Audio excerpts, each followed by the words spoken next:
하나님 아버지, 오늘도 또 복된 주님의 말씀에 저희가 귀를 기울이며 또 그 말씀을 받음으로써 이 하루를 시작해 가고자 합니다. 하나님의 말씀을 이 시간도 저희의 마음밭에 뿌려주시고 또 심어주시고 싹 틔워주시고 정말 열매 맺어주시사 이 하루도 정말 주님이 주시는 참된 정말 생명이 우리 안에서 역동케 하여 주시옵시고 그 생명을 누리는 즐거움이 이 하루도 저희 안에 가득할 수 있도록 은혜를 베풀어 주시옵소서. 예수님의 이름으로 기도드리옵나이다. 아멘. 오늘 보실 말씀은 데살로니가 전서 1장 6절입니다.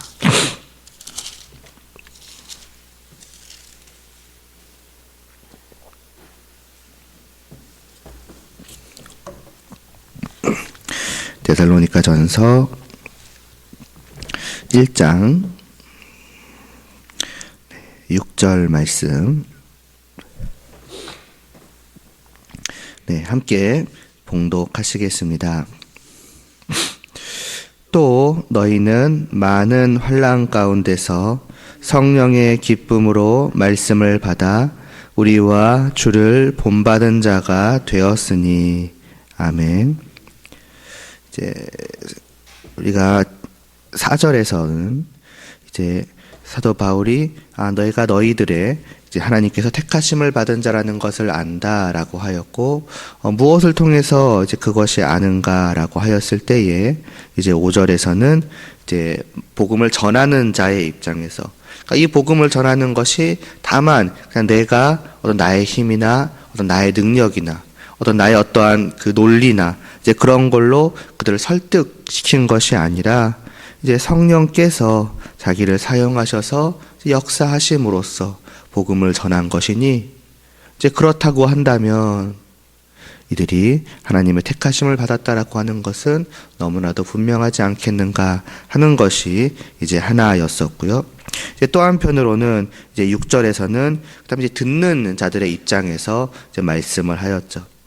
그 중에서의 첫 번째는 이제 너희가 많은 환난 가운데서도 이제 말씀을 받은 것을 보니 하나님께서 너희를 택하심이 확실하다라고 우리가 지난 시간에 이제 보았었습니다. 복음을 듣고 그냥 그것을 믿음으로 이제 받아들이고 그래서 내가 이제부터 하나님의 성도로서 자녀로서 살아간다고 하는 것은 이제 선택입니다. 그것도 쉬운 선택이 아니지요. 하나는 지금까지 살아왔던 그 모든 삶을 어떻게 보면 다 버리는 것입니다. 지금까지 몇십 년을 살아왔던지 간에 내가 주님을 믿고 보니 그 모든 것은 다 옛사람의 것이요 내가 이제는 새 생명을 따라서 새 사람의 삶을 살아가고자 한다는 것입니다. 어쩌면 겉으로 봤을 때 그 삶은 크게 다르지 않을 수도 있습니다. 그러나 그 삶은 사실은 안에서부터 모든 것이 뒤바뀌어 있었죠. 이전까지는 내가 중심이 돼서 내가 생각했던 나의 목적을 위해서 내 힘과 내 능력과 내 방법대로 살아간다면은 이제는 하나님이 나의 중심이 되시고 하나님이 나의 주님이 되셔서 그 하나님께서 나를 인도하시는 그대로 그 하나님께 나를 인도하시는 그 나라로까지 나아가는 뒤에서도 잠깐 보겠지만 이제 그러한 삶을 살아가는 이제 선택을 하는 것이고 또 그러한 선택 가운데 분명히 기다리고 있는 것은 환난이었습니다. 심지어 많은 환난이라고 하였고 그 당시에 기독교가 어떠한 핍박을 받았는지를 생각을 해보면은 이러한 핍박이 있음에도 불구하고 이러한 환난이 있음에도 불구하고 어쩌면 실제로 죽음을 당하는 일까지 있음에도 불구하고 너희는 이쪽을 선택하겠느냐 하는 그러한 선택 속에서 이 말씀을 받은 자들은 그러하겠노라고 선택을 한 것이지요.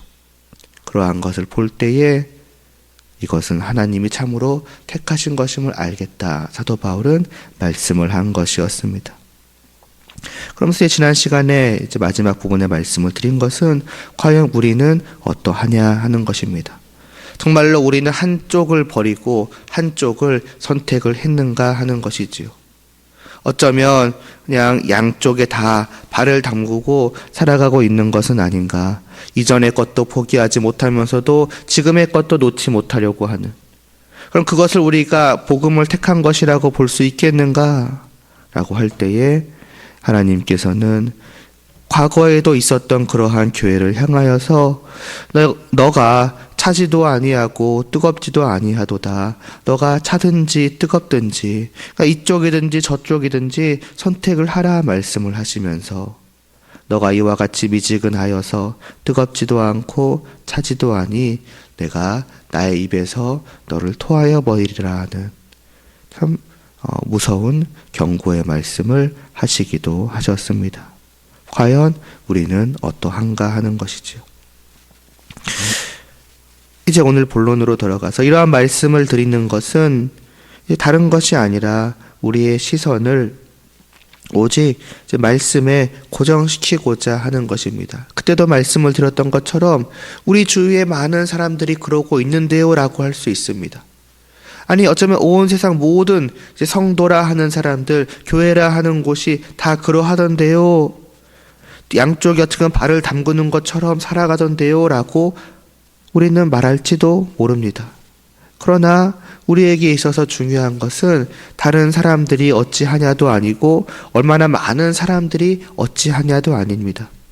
오직 하나님께서 무엇라고 말씀을 하셨는지 또 하나님께서 옳다 하신 하나님을 택하심을 받은 성도라 하는 자들이 어떤 사람이라고 말씀을 하셨는지 이 데살로니가 교회처럼 말이지요.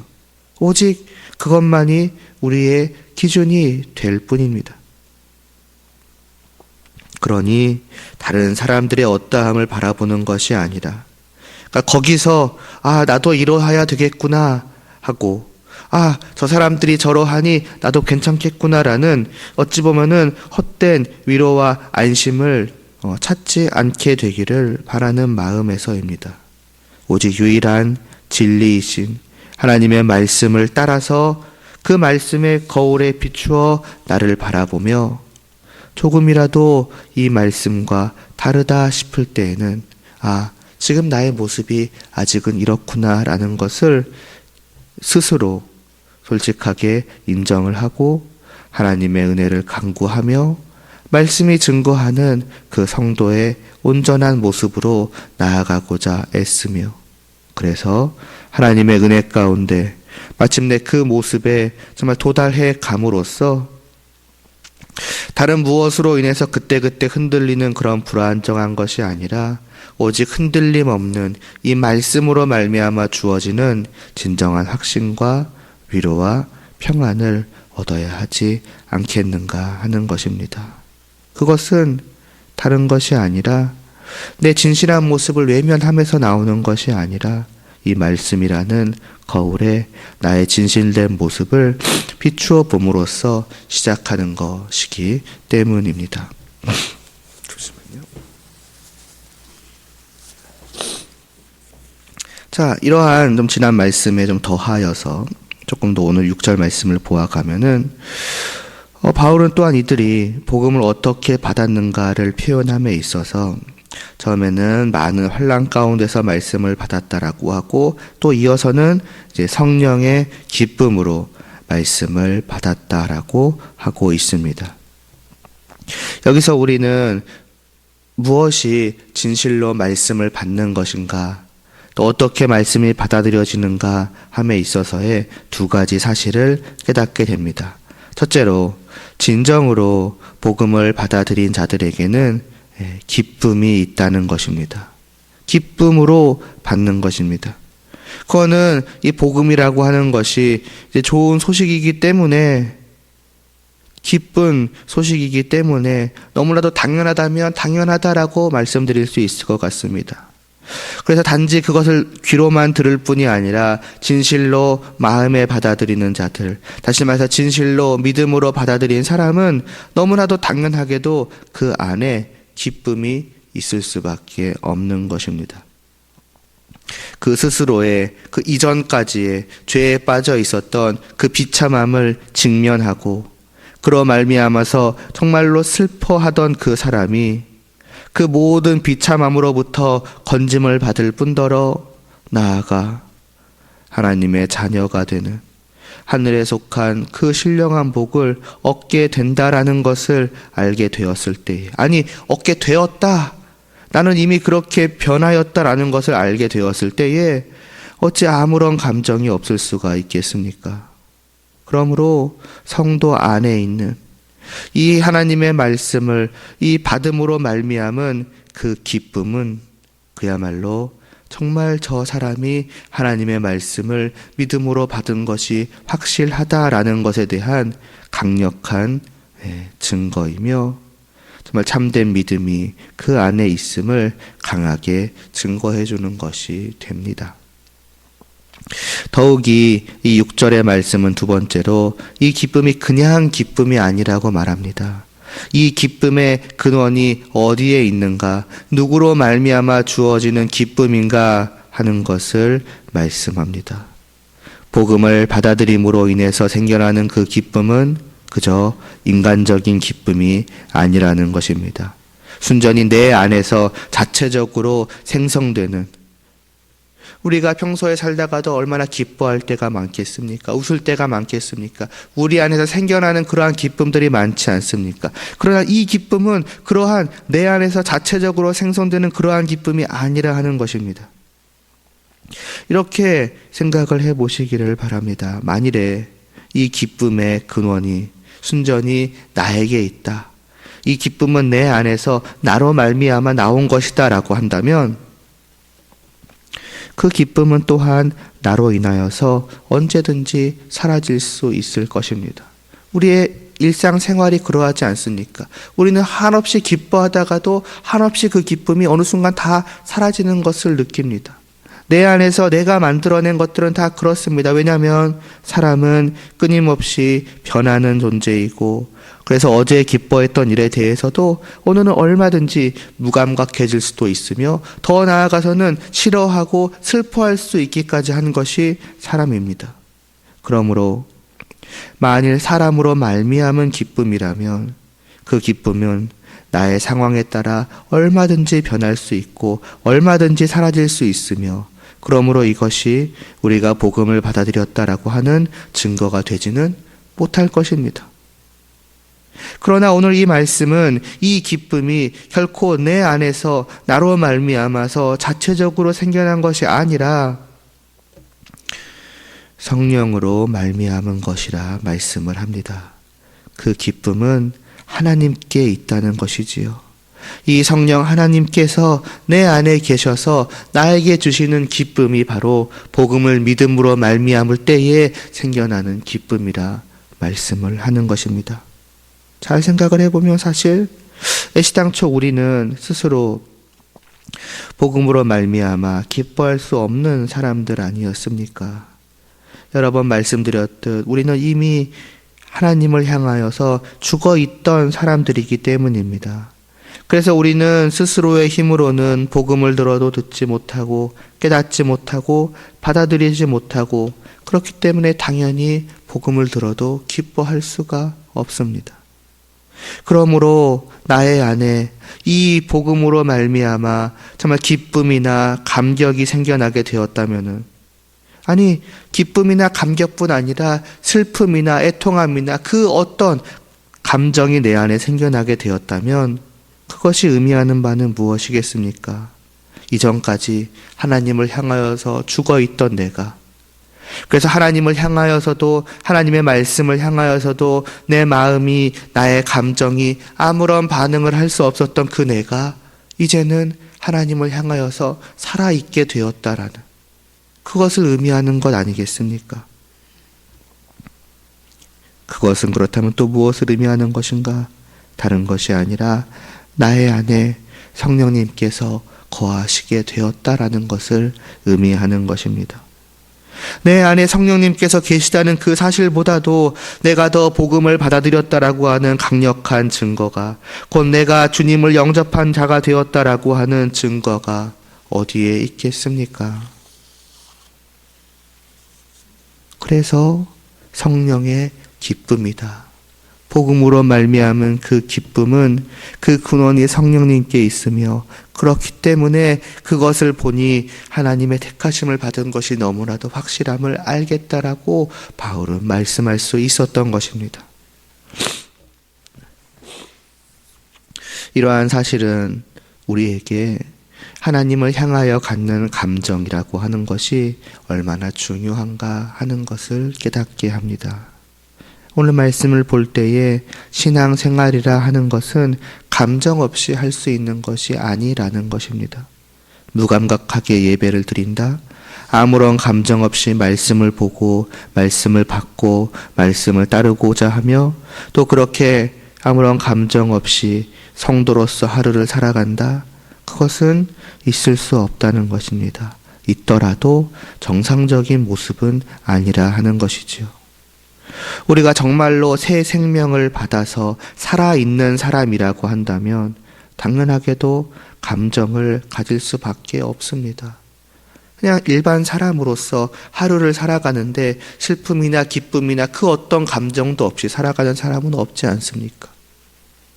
감정이 없는 것은 기계입니다. 어떤 면에서 그것은 생명이 없는 죽음을 의미합니다. 성도도 마찬가지인 것이지요. 영적으로 참으로 살아나게 된 성도에게는 반드시 감정이 있을 수밖에 없습니다. 하나님을 향한 사랑의 감정, 기쁨의 감정, 말씀을 기뻐하고 말씀을 따르는 것을 즐거워하는 감정, 반대로 하나님이 싫어하시는 그 죄에 대한 미움과 죄를 짓는 자신에 대한 애통함이나 책망함이나 회개하는 이러한 감정, 마음 등이 늘 성도 안에는 있어야 하는 것입니다. 만일 내 안에 이러한 감정들이 없다 하면은 우리는 스스로 생각을 해보아야 하는 것이지요. 과연 나는 정말로 복음을 받아들인 것인가? 정말로 성령님께서 내 안에 계셔서 나는 정말로 살아난 자인가? 혹은 그러한 감정들이 희미하다면, 적다면 지금 나의 상태는 어떠한 것인가? 이러한 것들을 우리는 마땅히 생각을 해보아야 하는 것입니다. 과연 예배를 드리는 우리의 마음 가운데 참된 기쁨이 있습니까? 하나님을 찬양함에 정말 진실한 그 감정이 담겨 있으며 그분의 말씀을 들을 때에도 정말 사모하고 정말 즐거워하는 마음이 있으며, 때로는 그 말씀이 나를 책망할 때에는 찔려하고 슬퍼하고 그러하고는 하며, 또 이 교회를 떠나서 이 세상 속에 살아갈 때에도 기꺼이 그 말씀을 따라서 내가 순종해야지, 살아가야지 하고, 그러한 말씀을 따라서 선을 행할 때 즐거워하고, 또 죄를 행하였을 때에는 또 슬퍼하고, 그런 정말 자연스러운 그러한 감정이 정말 살아가는, 정말 영적인 성도로서 살아가는 우리 안에 과연 어떠하고 있는가 하는 것입니다.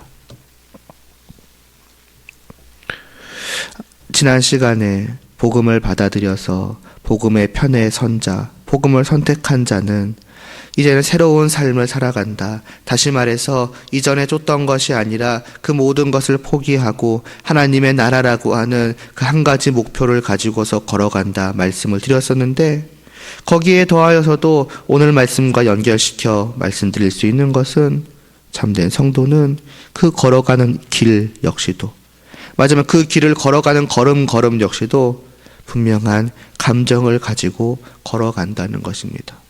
내가 포기한 것들이 자꾸 눈에 밟혀서 억지로 슬퍼하며 아쉬워하며 그 길을 걸어가는 것이 아니라, 내게 주어진 너무나도 분명한 이 복음의, 이 좋은 소식의 그 기쁜 소식이 주는 그 기쁨에 사로잡혀서 오직 거기에 시선을 고정시키고 정말 타오르는 그 뜨거운 내 마음의 사랑과 정말 사모함과 또 소망함의 감정을 가지고서 그 길을 걸어가는 것입니다. 그래서 이제 지난 시간에도 말씀드렸고 시작하면서도 말씀을 드렸던 그 계시록 3장에서 말씀하고 있는 것도 이러한 의미를 담고 있는 것이라 할 수 있습니다. 뜨겁든지 차갑든지 하라고. 도대체 하나님을 향하여서 너희가 가지고 있는 그 마음은 도대체 무엇이냐 하는 것입니다. 그들의 행위 가운데, 그들의 삶 가운데 들어있는 것이 정말 뜨거운 불타는 그러한 감정이라 한다면 그것은 성령님께서 그 안에 계신 성도임이 분명할 것이고, 반대로 하나님을 향한 정말 차갑게 식어버린 감정을 가지고 있다면 과연 그것은 어떠한 자인가? 분명 할 것인데 이러지도 않고 저러지도 않고, 감정이 있는 것 같기도 하고 없는 것 같기도 한 이상한 상태에 있는 사람들이 있다는 것입니다. 그러면 그들은 구원을 받을 수도 있고 안 받을 수도 있는 것인가? 하나님께서는 그러한 자들을 믿지 않는 자들과 동일하게 대우하신다라고, 그들을 토해내시겠다고 말씀을 하시니 얼마나 무서운 말씀인지 다시 한번 우리는 생각해 됩니다. 그러므로 말씀드리고자 하는 것은, 우리는 자칫 내가 무엇을 해야 하는지에만 초점을 두기 쉬우나, 그러나 그 이상으로 내가 어떠한 마음을 가지고, 내가 어떠한 감정을 가지고 이러이러한 것들을 해가고자 하는가도 항상 생각을 해야 합니다. 하나님을 향한 나의 마음을, 나의 감정을 늘 점검해야 하는 것입니다. 우리의 어떻게 보면 내 상태가 이상한지 어쩐지 그 징후가 가장 정확하게 드러나는 것은 어찌 보면 바로 이 감정이라고 할 수 있습니다. 왜냐하면 겉으로 드러내는 행동이야 얼마든지 내가 마음만 먹으면 꾸며낼 수 있기 때문입니다.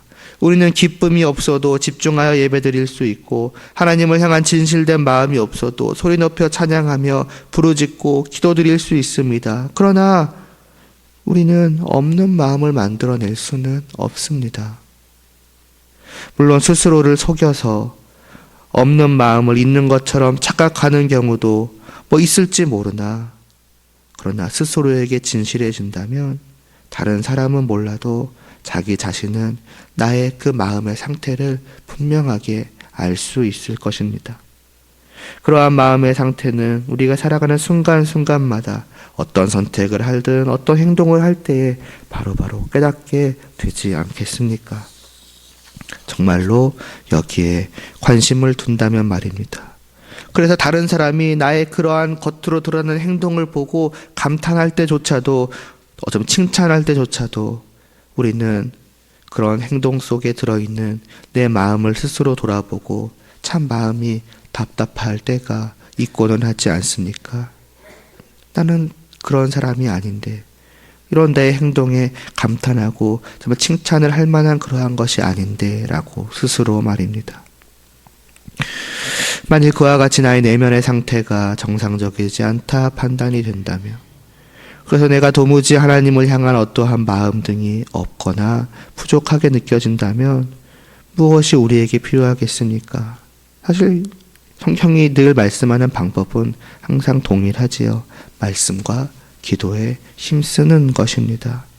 복음을 듣는 것 외에 우리가 복음을 받아들일 수 있는 방법이 어디에 있겠으며, 말씀을 통해 하나님을 알아가는 것 외에 하나님이 어떠한 분이심을 깨닫고 그분을 향한 온전한 마음을 갖게 되는 방법이 어디 있겠으며, 하나님께 기도함 외에 우리가 하나님의 은혜를 입기 위하여 할 수 있는 것이 무엇이 있겠습니까?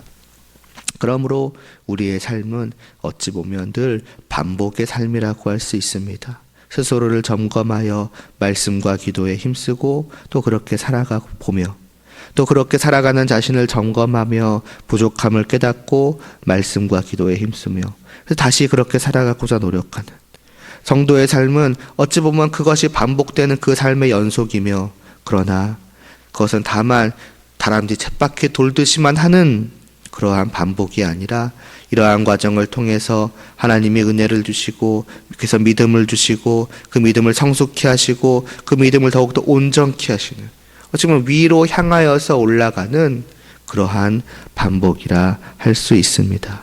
이것이 한 사람이 구원받아 성도로서 살아가며 마침내 그 영화로운 나라에 이르게 되는 구원의 여정의 일부요, 우리가 성도라 한다면 우리는 지금 이러한 복된 길을 걸어가고 있는 것입니다. 그것도 오늘 말씀이 말하듯 기쁨이 가득한 그 길을 성령님이 주시는 변치 않는 정말 영원히 계속될 그러한 기쁨으로 말입니다. 바로 이 하루도 그러한 기쁨으로 나아가는 복된 길을 성령님의 기쁨으로 걸어갈 수 있는 저희 모두가 되기를 소원하며 기도드리겠습니다. 하나님 아버지, 참으로 하나님께서 우리 앞에 놓아주신 그 길은 참으로 복되고 그래서 기쁨이 가득한 길입니다. 물론 그 안에 정말 우리가 견뎌낼 수 없을 것만 같은 환란이 가득할지라도 하나님께서 우리를 붙드시고 성령님께서 내 안에서 기뻐하게 하시며 걸어가게 하시니 이 길을 걸어갈 수 있을 줄을 믿습니다. 오늘 이 하루도 정말 우리 모두가 다 같이 오직 그 한 길만을 바라보며 걸어갈 수 있게 하여 주시옵시고, 다른 사람들이 도무지 이해할 수 없으나 그 길을 걸어가는 우리의 마음속에 늘 참된 기쁨이 가득하게 하여 주시고, 이러 말미암아서 또 그 길을 걸어가는 동안 정말로 성령님께서 내 안에 계시는구나, 정말 내게 이러한 정말 세상 사람들이 이해할 수 없는 기쁨을 주시는구나, 정말로 하나님이 나를 택하셨고 지금도 부르고 계시는구나 라는 그러한 위로와 또한 평안과 정말 소망과 확신이 우리 안에 분명하게 자리할 수 있도록 하여 주시옵소서. 예수님의 이름으로 기도드리옵나이다. 아멘.